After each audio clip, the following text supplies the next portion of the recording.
ربیع الاول شریف کی محافل میں سے ایک محفل جس میں آپ کو مجھے حاضری کی سعادت نصیب ہو رہی ہے، میلاد مصطفیٰ صلی اللہ علیہ وسلم کے ساتھ ساتھ اس محفل پاک کا تعلق عزیزم مولانا محمد رضوان صاحب کی شادی کی خوشی میں بھی اس محفل پاک کا انعقاد کیا گیا۔ اللہ تبارک و تعالی سرکار کے نالین کریمین کا صدقہ ان گھڑیوں کو آنے والے وقت کے اندر مبارک بنائے۔ اللہ کریم اس کاوش کو اپنے دربار میں قبول و منظور فرمائے۔ قاری صاحب نے مجھے بتایا آپ لوگ اثر سے بیٹھے ہیں، زیادہ وقت آپ کا نہیں لوں گا، میں چند باتیں آپ حضرات سے کرنے کی کوشش کروں گا۔ یہ یقیناً بڑی سعادت کی بات ہے کہ شادی کے موقع پر اللہ کے رسول صلی اللہ علیہ وسلم کے ذکر کی محفل سجانا یہ یقیناً بہت بڑی خوش نصیبی ہے۔ اس موقع پر لوگ ڈانس، ناچ، گانے کا پروگرام کرتے ہیں، اس موقع پر قرآن اور حدیث کے سننے سنانے کا پروگرام کر لینا یہ بہت بڑی نیکی ہے۔ میں نے آپ حضرات کے سامنے اسی حوالے سے ہی چند معروضات عرض کرنی ہیں، میری بات کو توجہ سے سننا۔ انسان کی زندگی کے اندر دو چیزیں بہت ضروری ہیں، مسٹ ہیں، مطلب ہر انسان کی زندگی میں خوشی اور غمی۔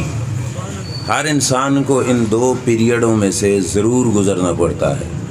کوئی بھی انسان ایسا نہیں ہوگا جس کو ساری زندگی غم ہی دیکھنا پڑے، کوئی بھی ایسا نہیں ہوگا جو ساری زندگی خوشی ہی دیکھے اسے غم نہ آئے۔ غم اور خوشی دونوں انسان کی زندگی کے اندر آتے ہیں۔ معاشرتی رواج ہمارا کیا ہے؟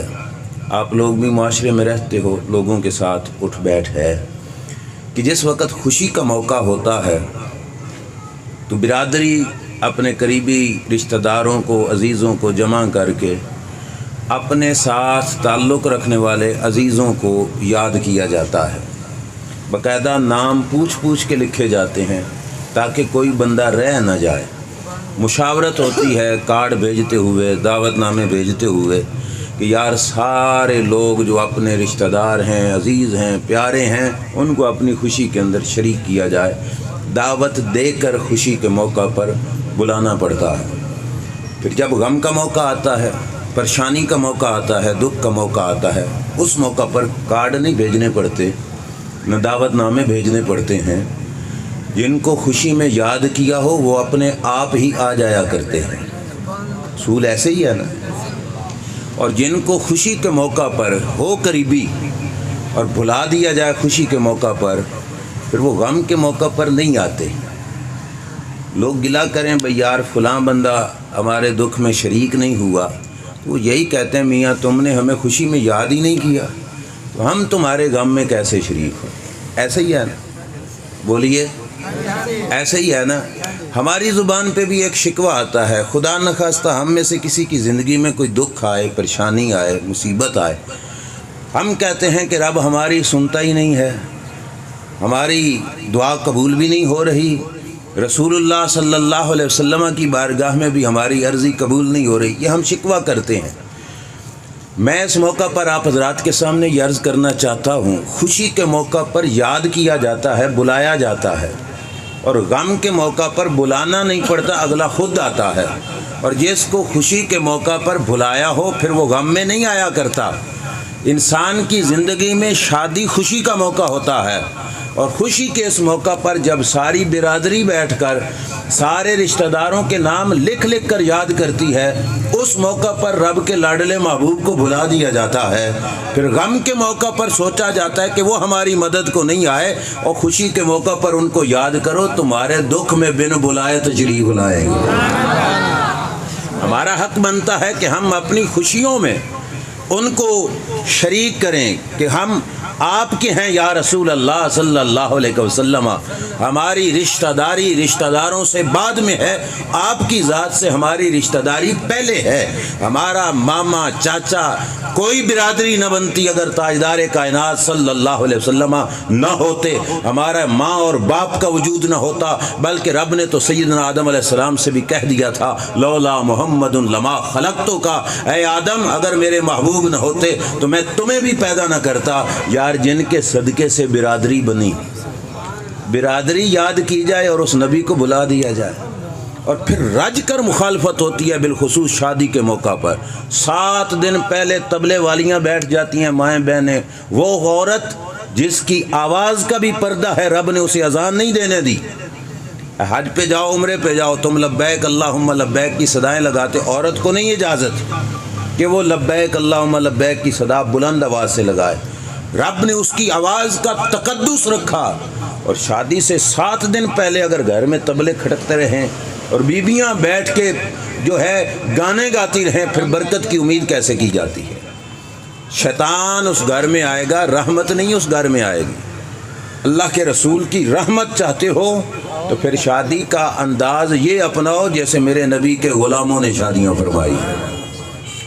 صرف بچے آپ کے ہمارے نہیں، اولادیں صرف آپ کی نہیں، اولادیں صحابہ کی بھی تھیں۔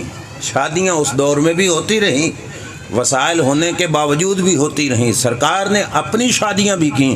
وقت تھوڑا ہے، میری خواہش تو تھی کہ میں کچھ شادیاں قرآن سے آپ کو سناتا اور کچھ شادیاں حضور کی حدیث سے سناتا، لیکن وقت کی قلت کے پیش نظر میں سرکار کے غلاموں کی زندگی میں سے 1-2 شادیوں کا ذکر آپ سے کرتا ہوں، پھر دیکھنا کہ سرکار نے کہ غلاموں نے شادیاں کس انداز میں فرمائی۔ حضور کے ایک صحابی ہیں، نام ہے ان کا حضرت ربیہ بن کعب اسلمی رضی اللہ تعالی عنہ۔ نام یاد رکھنا، ہو سکتا ہے کسی کا دل بن جائے۔ جی، کعب اسلمی رضی اللہ تعالی، ہو سکتا ہے کسی کا دل بن جائے کہ جیسے قبلہ قاری صاحب نے بچے کی شادی کے موقع پر مہندی کی جگہ پہ بجائے دیگر رسموں کے رسول اللہ کے میلاد کی محفل سجائی، وہ بھی باقی رسموں کو دھدکار کر رسول اللہ کو یاد کرے، اور برادری کو منانا پڑے تو سنانا پھر حضرت ربیہ بن کعب اسلمی کی شادی۔ یہ صحابی رسول ہیں، رسول اللہ کے غلام تھے اور نوکری دیا کرتے تھے سرکار مدینہ صلی اللہ علیہ وسلم کی۔ اتنے قریبی نوکر خادم تھے کہ رات کو گھر جانے کی بجائے حضور کے دروازے کی چوکھٹ پہ سر رکھ کے سو جایا کرتے تھے۔ مسجد میں بھی نہیں، چوکھٹ پہ کیوں سوتے ہیں؟ تاکہ سرکار جب دروازہ کھولیں، میں مسجد میں سو رہا ہوں، سرکار سوئے کو بیدار نہ کریں اور میں خدمت سے محروم نہ رہ جاؤں۔ دروازہ کھلے گا تو آٹومیٹک مجھے جاگ آ جائے گی، میں اٹھ کے حضور کی خدمت کروں گا۔ اتنے قریبی خادم حضور علیہ الصلوۃ والسلام کے، یہی وہ صحابی ہیں جن کو میرے نبی علیہ الصلوۃ والسلام نے وضو کراتے ہوئے فرمایا تھا، وہ وضو کرا رہے تھے، فرمایا تھا سل یا ربیہ، ربیہ مانگ، کیا مانگنا چاہتے ہو؟ جو تیرا دل کرے مجھ سے مانگو۔ اس وقت حضرت ربیہ نے حضور کی بارگاہ میں عرض کیا تھا کہ یا رسول اللہ، اور کچھ نہیں مانگتا، اتنی دعا کر دو نا رب سے جیسے رب نے دنیا میں تمہارا نوکر بنا کے تمہارے ساتھ رکھا ہے، رب جنت میں بھی تمہارا نوکر بنا کے تمہارے ساتھ رکھا۔ یہ وہ ربیہ بن کعب اسلمی، ظاہری بات ہے جو اتنی نوکری کرے، اتنی خدمت کرے، اس کی خوشی غمی، اس کے حالات سے باخبر رہنا، یہ بھی تو حق بنتا ہے نا لجپال آقا صلی اللہ علیہ وسلم۔ میرے نبی علیہ الصلوۃ والسلام نے دیکھا کہ حضرت ربیہ کی عمر شریف بڑی ہو رہی ہے۔ سرکار دو عالم صلی اللہ تعالیٰ علیہ وآلہ وسلم نے حضرت ربیہ سے پوچھا مالا کا لا تتزوج، اے ربیہ کیا خیال ہے، تم شادی کیوں نہیں کر رہے؟ رحمت کائنات نے پوچھ لیا الا تتزوج یا ربیہ، ربیہ تم شادی نہیں کرو گے؟ حضرت ربیہ کا جواب سننا۔ حضرت ربیہ رضی اللہ تعالی عنہ حضور کے صحابی ہیں، سرکار کی بارگاہ میں کیا عرض کرتے ہیں؟ سرکار دو عالم صلی اللہ علیہ وسلم سے کہا، 3 وجہ بیان کی۔ پہلے تو کہا ما ارید ان اتزوج، آقا فی الحال تو شادی کا کوئی ارادہ نہیں۔ دوسری وجہ کیا بیان کی؟ کہا ما عندی ما یقیم بالمرأہ، یا رسول اللہ میں غریب آدمی ہوں، میرے پاس اتنا خرچہ ہی نہیں کہ میں بیوی کا جو ہے بندوبست کر کے اس کے پھر خرچے پورے کر سکوں، میرے پاس یہ بھی کچھ نہیں۔ اور تیسری وجہ اس مومن کامل کی زبان سے سنو کیا ہے، کہا وما احب ان یشغلنی عنک شیء، آقا شادی ہو جائے گی تو پھر ٹائم بیوی کو بھی دینا پڑے گا، لیکن میرا دل نہیں کرتا کہ میں آپ کو چھوڑ کے کہیں جاؤں۔ یہ 3 وجہ رحمت کائنات کے سامنے عرض کر دیں حضرت ربیہ بن کعب اسلمی رضی اللہ عنہ۔ سرکار خاموش ہو گئے، رحمت کائنات چپ ہو گئے۔ دوسری مرتبہ پھر وضو کرا رہے تھے، سرکار نے پھر پوچھا اے ربیہ شادی نہیں کرنی تو نے؟ حضرت ربیہ نے پھر یہی 3 وجہ عرض کی حضور کے سامنے، یا رسول اللہ فی الحال ارادہ کوئی نہیں، صلاح کوئی نہیں۔ میرے پاس خرچہ کوئی نہیں شادی کا، اور تیسری وجہ یہی تھی کہ میں نہیں چاہتا کہ بیوی کے ساتھ لگ کر میں آپ کو بلا بیٹھوں۔ 2 بار حضور نے پوچھا، دونوں بار جواب دیا، سرکار خاموش ہو گئے۔ اب ان دونوں باتوں کے بعد حضرت ربیعہ بن کعب اسلمی کو ایک خیال آیا۔ مومن تھے اور مومن کامل تھے۔ اللہ قرآن میں فرماتا ہے من یؤمن باللہ یہد قلبہ، اللہ پہ جو ایمان رکھتا ہے رب اس کے دل کو خود راہ ہدایت کی عطا فرما دیتا ہے۔ مومن کامل تھے، رب نے دل میں بات ڈالی۔ حضرت ربیعہ خود فرماتے ہیں کہ رجعت الی نفسی، میں نے دل سے مشورہ کیا، یار 2 بار حضور نے پوچھا اور میں نے اپنی بولی آگے سے بول دی کہ میری صلاح کوئی نہیں، میرے پاس خرچہ کوئی نہیں، میں یہ کام پسند نہیں کرتا۔ اگر حضور پوچھ رہے ہیں تو سرکار کے سامنے مجھے اپنی مرضی بتانے کی تو کیا ضرورت ہے؟ اب جب سرکار پوچھیں گے تو میں کہوں گا یا رسول اللہ نوکر آپ کا ہوں، جیسے آپ فرماؤ گے ویسے ہی میں کرنے کو تیار ہوں گا۔ حضرت ربیعہ بن کعب اسلمی رضی اللہ تعالیٰ عنہ نے سوچا اور اس وقت جو جملہ بولا یہ آپ نے دل پہ رکھ کے جانا ہے۔ حضرت ربیعہ بن کعب اسلمی نے کہا کہ واللہ لرسول اللہ صلی اللہ علیہ وسلم عالم منی بما یصلحنی فی الدنیا والآخرہ، کا خدا کی قسم میرے رسول میرے بارے میں مجھ سے بھی زیادہ جانتے ہیں کہ کون سی چیز میرے فائدے مند ہے اور کون سی چیز میرے لیے نقصان دہ۔ نہیں سمجھ آئی تو پھر بتاؤں۔ گویا کہ حضرت ربیعہ نے کہا ربیعہ اپنا فائدہ اتنا تو نہیں جانتا جتنا تیرا بھلا تیرے رسول جانتے ہیں، جتنی تیری بہتری تیرے نبی جانتے ہیں وہ زیادہ جانتے ہیں۔ اپنی مرضیاں نہیں کرنی سرکار کے سامنے۔ اب سرکار پوچھے نا تو اپنی بات نہیں کہنی، عرض کرنا ہے مرنی بما شئت یا رسول اللہ صلی اللہ علیہ وسلم، آقا جیسے آپ کی مرضی، آپ حکم دو میں کرنے کے لیے تیار ہوں۔ تیسری بار سرکار نے پھر پوچھ لیا ربیعہ شادی نہیں کرنی تو نے؟ تو حضرت ربیعہ بن کعب اسلمی رضی اللہ تعالی عنہ نے عرض کیا یا رسول اللہ مرنی بما شئت، آقا جو حکم دو میں کرنے کے لیے تیار ہوں۔ میرے نبی علیہ الصلوۃ والسلام نے فرمایا پھر انطلق الی آل فلاں حی من الانصار کان فیہم تراحن الرسول اللہ صلی اللہ علیہ وسلم فقل لهم ان رسول اللہ صلی اللہ علیہ وسلم ارسلنی الیکم یامرکم ان تزوجونی فلانہ۔ سرکار نے فرمایا ربیعہ جاؤ، اب دیکھنا ہماری رسموں میں کیا کیا خرابی ہے اور سرکار جو رشتہ کرا رہے ہیں اس کا انداز کیا ہے۔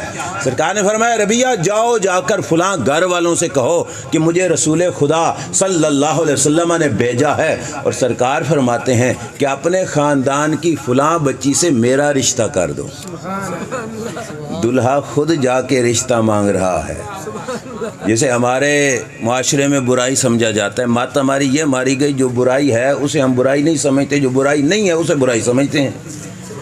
اگر یہ برائی ہوتی تو سرکار خود فرماتے کہ جاؤ رشتہ جا کے مانگ لو، اگر برائی ہوتی تو صحابی یہ کرتے۔ برائی یہ نہیں تھی، سرکار نے خود بھیجا جاؤ فلاں سے جا کے کہو کہ میں رسول اللہ کا قاصد ہوں، میرے نبی علیہ السلام نے فرمایا ہے کہ اپنی فلاں بچی کا رشتہ میرے ساتھ کر دو۔ حضرت ربیعہ نے حضور کا پیغام لیا، چل پڑے اس گھر والوں کی طرف، دروازے پہ دستک دی، گھر والوں سے ملاقات ہوئی، ملاقات کر کے کہا کہ مجھے رسول خدا صلی اللہ علیہ وسلم نے بھیجا ہے۔ سرکار فرماتے ہیں کہ اپنی بچی کا رشتہ مجھ سے کر دو۔ گھر والے نہ ناراض ہوئے، نہ غصے ہوئے، نہ مشورے کا ٹائم مانگا، نہ وقت مانگا، انہوں نے کہا مرحباً برسول اللہ صلی اللہ علیہ وسلم و برسول رسول اللہ صلی اللہ علیہ وسلم۔ سرکار کی آمد بھی مرحبا، حضور کے قاصد کی آمد بھی مرحبا۔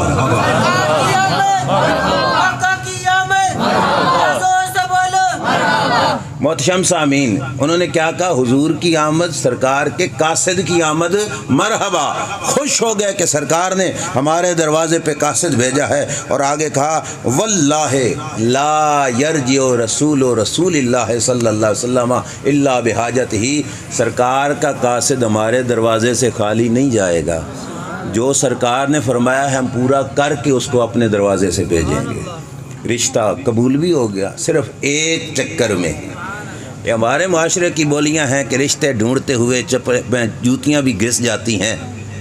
یہ ہماری ڈیمانڈیں، ہماری سوچیں، ہمارے مختلف قسم کی جو رسومات ہیں ان کی وجہ سے ہم ان چیزوں میں گھرے۔ میرے نبی علیہ الصلوۃ والسلام کا قاصد گیا، پہلی دفعہ ہی میرے نبی علیہ الصلوۃ والسلام کی زبان پر انہوں نے کہا کہ ہمیں حضور کے قاصد کا حکم قبول ہے، قبول ہے، قبول ہے۔ حضرت ربیعہ واپس آئے۔ رشتہ کسی کو مل جائے خوش ہوتا ہے یا غمگین ہوتا ہے؟ سرکار کے دربار میں حضرت ربیعہ آئے تو حضرت ربیعہ غمگین، حضرت ربیعہ غمگین۔ غلاموں کے غم نہ سمجھیں سرکار تو سرکار کیسے؟ سرکار نے فوراً سمجھ لیا کہ میرا غلام غمگین ہے۔ سرکار نے پوچھا ربیعہ غمگین کیوں ہو؟ تو حضرت ربیعہ بن کعب اسلمی رضی اللہ تعالی عنہ نے عرض کیا یا رسول اللہ، جس قوم کے پاس میں گیا بڑی عزت والی قوم تھی، انہوں نے مجھ سے گواہ تک نہیں پوچھا، آپ کا پیغام سنایا، انہوں نے آپ کے پیغام کو قبول فرما لیا ہے۔ فرمایا غمگین کس بات پر ہو؟ حضرت ربیعہ بن کعب اسلمی کہتے ہیں، عرض کیتے ہیں یا رسول اللہ، رشتہ تو قبول ہو گیا، جب نکاح ہونا ہے تو حق مہر کی بھی تو ضرورت ہے، اور آپ کے نوکر کے پاس مہر کی رقم کوئی نہیں، میرے پاس مہر کی رقم کوئی۔ شادیاں خرچہ کتنا مانگتی ہیں بس یہ دیکھ لینا، جوڑتے جوڑتے والدین کی زندگی کے سال جمع ہو جاتے ہیں کہ بچی کی رخصتی کرنی ہے، جتنا خرچہ ہو اتنا خرچہ ہو۔ قاری صاحب موجود ہیں، علماء بھی موجود ہیں، میں سب کے سامنے عرض کر رہا ہوں، بچی کی شادی کخ خرچہ نہیں مانگتی، اور بچے کی شادی صرف حق مہر والا خرچہ مانگتی ہے۔ بچی کی شادی پہ کچھ خرچنا نہیں پڑتا، الٹا کچھ آتا ہے، وہ بھی کیا؟ حق مہر کے پیسے۔ اور مصیبت یہ ہے کہ لاکھوں کروڑوں رسموں پہ خرچ کرنے والے مہر دیتے ہوئے ان کو تکلیف ہونی شروع ہو جاتی ہے۔ مہر کہاں پہ جانا ہے؟ جس بچی کے پاس جانا ہے وہ بچی بھی تو تمہارے گھر میں آ رہی ہے، اس بچی کو بھی وار دیتے ہوئے قاری صاحب بس 5,000 لکھ دو جی، اور نہیں بس 5,000 لکھ دو جی۔ یہ میں نہیں کہہ رہا کہ یہ پورا نہیں ہوتا، پورا ہو جاتا ہے، لیکن یہاں دیتے ہوئے بالکل گھٹ سے گھٹ اس بچی یا بچے کی شادی کے موقع پر پتہ نہیں کنجروں پہ کتنے اڑا دیے ہوں گے، اور یہاں پر جو سنت ہے، جو حق ہے، شریعت نے جس کو حق رکھا وہ دیتے ہوئے تکلیف ہوتی ہے۔ حضرت ربیعہ بن کعب اسلمی کہتے ہیں آقا رشتہ تو طے ہو گیا لیکن مہر کے پیسے میرے پاس نہیں ہیں، اس کا بندوبست کیا کروں گا؟ آقا دو عالم صلی اللہ علیہ وسلم نے صحابہ کے مجمع میں اعلان کیا، فرمایا وسلم قبیلے کے لوگوں چندہ جمع کرو، چندہ جمع کرو۔ چندہ صرف قاری صاحب نہیں مانگتے آپ سے، یہ رسول خدا صلی اللہ علیہ وسلم نے بھی چندہ مانگا۔ اچھا ایک بات بتاؤ، ضمناً آ گئی تو میں یہ عرض کرتا چلوں، جس نبی کی دعا سے بدر میں مدد کرنے کے لیے فرشتے آ سکتے ہیں، وہ نبی رب سے کہتے کہ مولا ہمیں اتنے موقع پہ پیسے کی ضرورت ہے، تو رب جنت سے گرانٹے نہ بھیج دیتا؟ ان کو چندہ کیوں مانگنا پڑا؟ سرکار جانتے تھے وقت آئے گا میرے دین پہ اوکھا، اور میرے وارثوں کو مانگنا پڑے گا، اگر میں نہ مانگوں تو وہ مانگتے ہوئے شرمائیں گے۔ سرکار نے خود مانگا تاکہ دین کے مقصد کی خاطر جب کسی سے چندے کی اپیل کرے میرا غلام، اسے شرم نہ آئے بلکہ یہ سمجھے کہ یہ سنت مصطفیٰ صلی اللہ علیہ وسلم۔ سرکار نے کہا چندہ جمع کرو، چندہ جمع کیا گیا، کھجور کی گٹھلی کے برابر سونے جتنا مہر حضرت ربیعہ بن کعب اسلمی کا جمع ہوا۔ سرکار نے فرمایا چل ربیعہ یہ اپنے سسرال والوں کو یہ مہر کے پیسے دے آؤ، یہ تمہارا مہر بن گیا۔ حضرت ربیعہ خوشی خوشی گئے، جا کے یہ مہر ادا کیا، واپس پلٹے تو پھر غمگین۔ سرکار نے فرمایا ربیعہ پھر کیا ہوا، پھر کیوں غمگین ہو؟ میرے نبی علیہ الصلوۃ والسلام سے عرض کرنے لگے یا رسول اللہ، بڑے نیک لوگ تھے، بڑے اچھا گھرانہ تھا، میں نے جو مہر کے پیسے دیے انہوں نے مجھے کچھ بھی نہیں کہا، خوش ہو کے قبول کیا ہے یا رسول اللہ۔ فرمایا غمگین کس بات کے ہو؟ یا رسول اللہ شادی کے بعد ایک سنت ولیمہ ہوتی ہے، اگر تمہارے نوکر کے پاس ولیمے کا بھی کوئی خرچہ نہیں ہے، شادی ہو جائے گی میں ولیمہ کہاں سے کروں گا؟ منگتے خالی ہاتھ نہ لوٹے، کتنی ملی خیرات نہ پوچھو، ان کا کرم پھر ان کا کرم ہے، ان کے کرم کی بات نہ پوچھو۔ یہ اور لوگوں کی سوچ ہے کہ صرف قاصد تھے، رب کا پیغام لے کے آئے معاذ اللہ، یا کہہ دیتے ہیں معاذ اللہ صرف ڈاکیے کی حیثیت تھی۔ یہ صورتحال ہوتی تو سرکار فرماتے ربیہ جاؤ گھر میں جا کے بیٹھو، میرا کام ہے نماز روزے کے مسئلے سمجھانا یا سکھا دینا، میں نے بتا دیا نکاح کیسے کرنا ہے، یہ تیری فکریں مجھے کیوں سنا رہے ہو؟ سرکار کے دربار میں صحابہ اپنے دکھ سنا رہے ہیں اور سرکار ان کے دکھ کو سن بھی رہے ہیں، ان کے غموں کا علاج بھی فرما رہے ہیں، زمانے کو بتا رہے ہیں کہ لوگوں تمہارے دکھوں کو سننے والا بھی میں ہوں اور تمہارے غموں کا علاج فرمانے والا بھی میں ہوں۔ آقا ولیمہ کہاں سے کروں؟ میرے نبی علیہ الصلوۃ والسلام نے فرمایا چل تیرے ولیمے کا بھی بندوبست کرتے۔ صحابہ چندہ جمع کرو، حضرت ربیہ بن کعب اسلمی کے ولیمے کے لیے مینڈے کا انتظام کرنا ہے۔ صحابہ نے مختصر جو چندہ تھا وہ جمع کیا، اچھے خاصے مینڈے جتنی رقم جمع ہو گئی۔ سرکار نے فرمایا جاؤ ربیہ مینڈا خرید کے لے آؤ، مینڈے کے ذبح کر کے گوشت بنا کے وہ تمہارے ولیمے پہ خرچہ کیا جائے گا۔ مینڈا خرید کے لے آئے، پھر غمگین حضرت ربیہ بن کعب اسلمی رضی اللہ تعالیٰ عنہ، سرکار نے پوچھا ربیہ اب کیا رہ گیا، کیوں غمگین ہو؟ آقا سالن کا انتظام تو ہو گیا، روٹیوں کا انتظام کہاں سے کیا جائے گا؟ یہ مستدرک کی حدیث ہے جو میں آپ کے سامنے پڑھ رہا ہوں، کہانی نہیں ہے۔ آقا روٹی کا انتظام کہاں سے کروں؟ میرے کریم آقا صلی اللہ علیہ وسلم، آپ دیکھو نا پیر صرف لیتوں کے نہیں دیتوں کے بھی ہوتے ہیں۔ 2 بار چندہ جمع کیا اور تیسری بار کیا فرمایا؟ فرمایا ربیہ روٹیوں کا انتظام کرنا ہے تو چل امی عائشہ صدیقہ کے دروازے پہ چلا جا، اب میرے گھر چلا جا، میرے دروازے پہ چلا جا، اماں عائشہ سے جا کے کہنا رب کے رسول کہتے ہیں گھر کے توشہ دان میں جتنے جو پڑے ہیں سارے ہی اٹھا کے مجھے دے دو۔ حضرت ربیہ بن کعب اسلمی حضور کے اپنے گھر، حضور کے کاشانہ اقدس پر، حضور کے آستانہ مقدسہ پر حاضر ہوئے، یا رسول اللہ صلی اللہ، حضرت امی عائشہ صدیقہ سے اماں جان سرکار نے بھیجا ہے گھر میں جو ہیں وہ مجھے دو۔ امی عائشہ صدیقہ نے بھی دوسری بات نہیں کی، یہ ہے سرکار کا گھرانہ۔ میرے نبی علیہ الصلوۃ والسلام کی زوجہ محترمہ صدیقہ کائنات رضی اللہ تعالیٰ عنہا نے دوسری بات نہیں کی، توشہ دان میں جتنے جو تھے سارے کے سارے پلٹ کر گٹھری باندھ کے حضرت ربیہ کو دی، ساتھ یہ بتایا کہ سرکار کو بتا دینا شام کی روٹی کے جو گھر میں نہیں ہیں، شام کی روٹی کے جو گھر میں، یہ سرکار کو بتا دینا۔ میں آپ سے پوچھتا ہوں جو فرشوں پہ بیٹھ کے عرشوں کی خبریں دیتے تھے ان کو گھر کے مٹکے کے جوؤں کا کو نہیں پتہ تھا؟ سرکار کو کیوں پیغام بھجوایا سیدہ عائشہ صدیقہ نے؟ تجھے مجھے سبق دینے کے لیے۔ دروازے پہ سوالی آیا ہے، شام کے کھانے کے جو بھی ہم نے نہیں بچائے سوالی کی جھولی بھر کے عطا فرمایا۔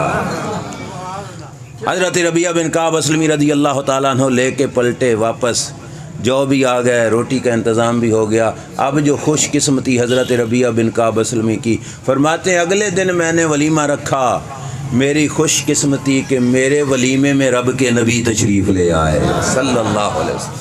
سرکار حضرت ربیہ بن کعب اسلمی رضی اللہ تعالیٰ عنہ کے ولیمے کے اندر تشریف لائے، اور یہ سامنے میرے حدیث پاک پڑھی ہے۔ حضرت ربیہ بن کعب اسلمی رضی اللہ تعالیٰ عنہ فرماتے ہیں روٹی کا، مہر کا، سالن کا صرف بندوبست نہیں کیا، جب شادی ہو گئی تو رب کے پیارے محبوب نے اپنے پیسوں سے زمین خرید کے مجھے گھر بھی بنوا کے دیا۔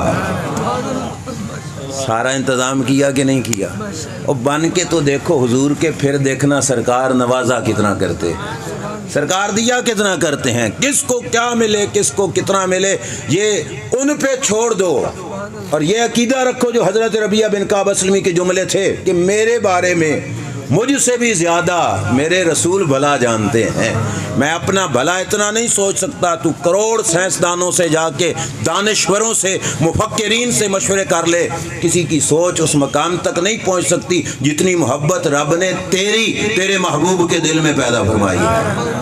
سرکار کی امت سے پیار ہی اتنا ہے۔ دوسری شادی جو رسول کریم صلی اللہ تعالیٰ علیہ وآلہ وسلم کے زمانہ اقدس کے اندر ہوئی، اور وہ بھی حضور کے صحابی ہیں، نام ہے ان کا حضرت جلیبیب رضی اللہ تعالیٰ عنہ۔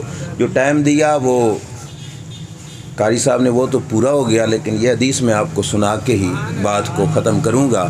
میرے نبی علیہ الصلوۃ والسلام نے حضرت جلیبیب، یہ حضور کے وہ خادم تھے جن کا رنگ مبارک، زہری چہرے کا رنگ تھوڑا نارمل ہی تھا، رشتہ ان کو کوئی نہیں دیتا تھا۔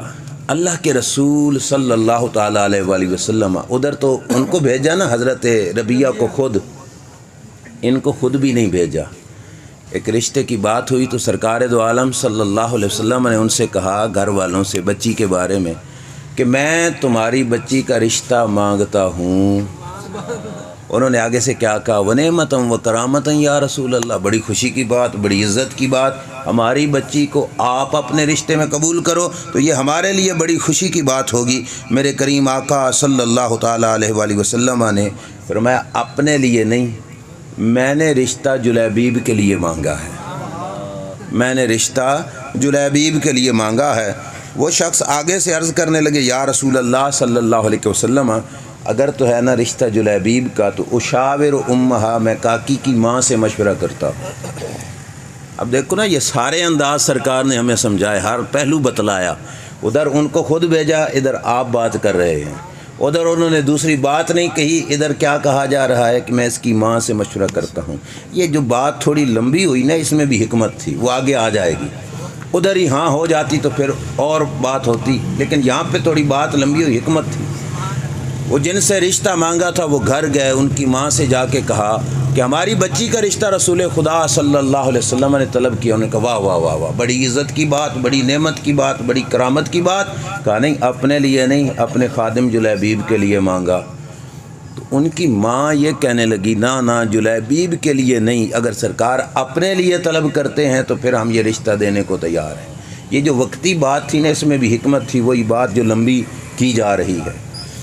جب خاوند سے بیوی نے یہ کہا تو خاوند اٹھ کر حضور کے دربار میں آنے لگا۔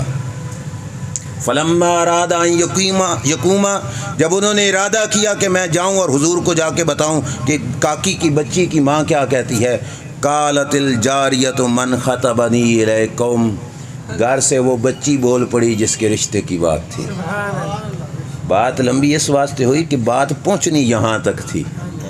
وہ بچی بول پڑی، من خطبنی الیکم، میرا رشتہ تم سے کس نے مانگا، میری منگنی کے لیے کس نے پیغام بھیجا ہے؟ بچی کی ماں نے بچی کو بتایا، رسول خدا نے تیرا رشتہ جلیبیب سے کرنے کے لیے تیرے باپ کو پیغام دے کے بھیجا ہے کہ تمہارا رشتہ جلیبیب سے کیا جائے۔ جب یہ بات بچی نے سنی تو کہا، تم نے کیا کہا؟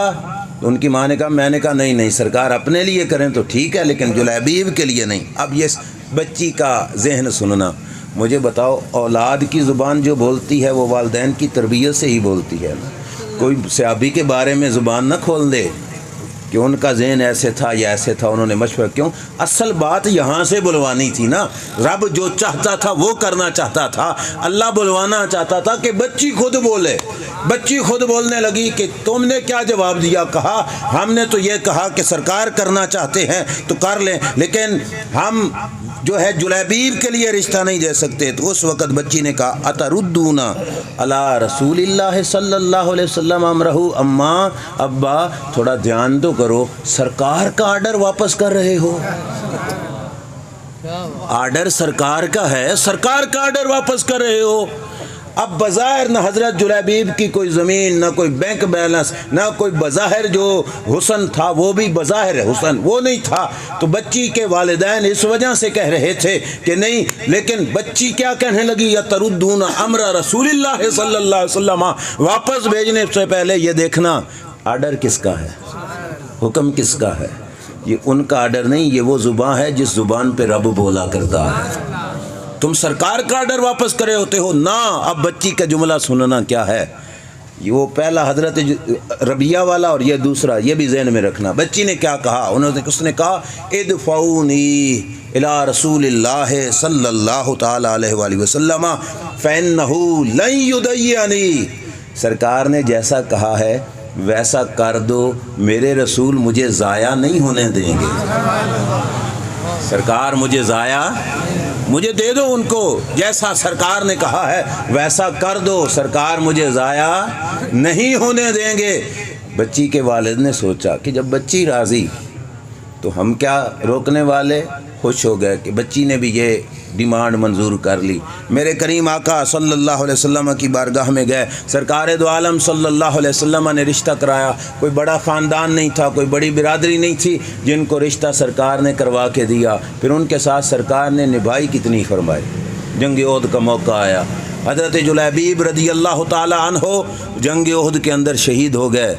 یہ جملہ یاد رکھنا اس بچی کا کہ رسول اللہ مجھے ضائع جنگ احد کے اندر شوہر فوت ہو گیا۔ میرے نبی علیہ الصلوۃ والسلام جب جنگ سے پلٹنے لگے تو سرکار نے فرمایا حل تفقدون من احد، اور ساریاں لاشاں دیکھو، جو آئے تھے وہ سارے کے سارے پورے بندے ہو گئے ہیں جاتے ہوئے نا، مطلب جو شہید ہوئے ہیں سب کی لاشیں جمع کرو، جو بندے ہمارے شہید ہوئے کیا ان میں سے کوئی گم تو نہیں ہے؟ سارے لوگ برادری والے تھے، کسی نے اپنے باپ کی لاش اٹھائی تھی، کسی نے بھائی کی لاش اٹھائی تھی، کسی نے کسی رشتہ دار کی، کسی نے کسی رشتہ دار کی۔ سب نے کہا یا رسول اللہ صلی اللہ علیہ وسلم میں نے اپنے فلاں کی اٹھا لی، میں نے اپنے فلاں کی اٹھا لی، مطلب اپنے رشتہ داروں نے اپنوں کو جمع کر لیا تھا۔ یا رسول اللہ سارے پورے ہیں۔ سرکار نے دوبارہ پوچھا حل تفقدون من احد، کوئی گم تو نہیں ہے؟ سارے پورے ہو؟ یا رسول اللہ سارے پورے ہیں۔ اب ساروں کے رشتہ دار اپنے رشتہ داروں کو ڈھونڈ رہے تھے اور لجپال نبی کن کو ڈھونڈ رہا تھا؟ میرے نبی علیہ السلام نے فرمایا جب سارے کہتے ہیں نا یا رسول اللہ سارے ہی پورے ہیں، سرکار نے فرمایا ولاکنی افقد جلیبیب، فرمایا تساں سارے پورے ہو لیکن مجھے جلیبیب نظر نہیں آ رہا، میرا غلام جلیبیب مجھے نہیں نظر آ رہا، ڈھونڈو جلیبیب کہاں گئے؟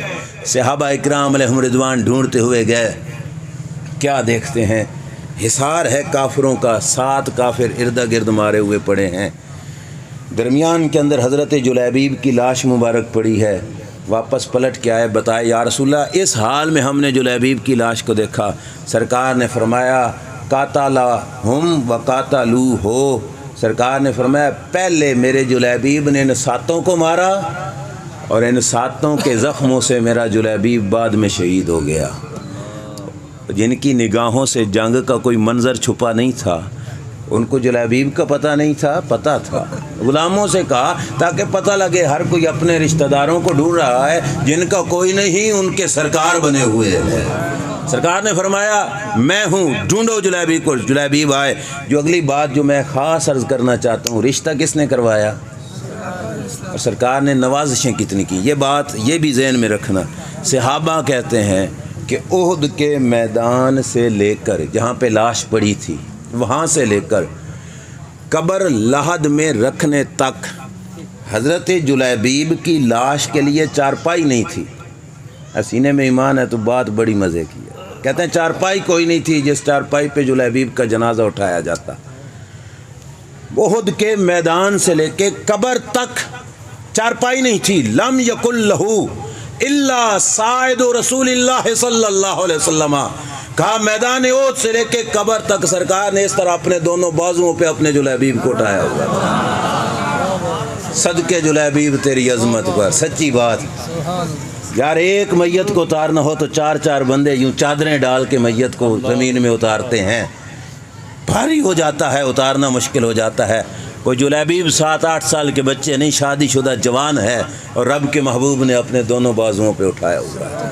یار یہ سوچ دل سے نکال دو کہ حضور سے وفا کی تو سرکار وفا کا بدلہ نہیں دیں گے، کر کے تو دیکھو سرکار کس طرح نوازا کرتے ہیں۔ یار یہ اس سے بڑی قسمت اور کیا کہ جن کا جنازہ چارپائی پہ نہیں اٹھایا گیا، جد اللہ والے ہاتھوں پہ اٹھایا گیا۔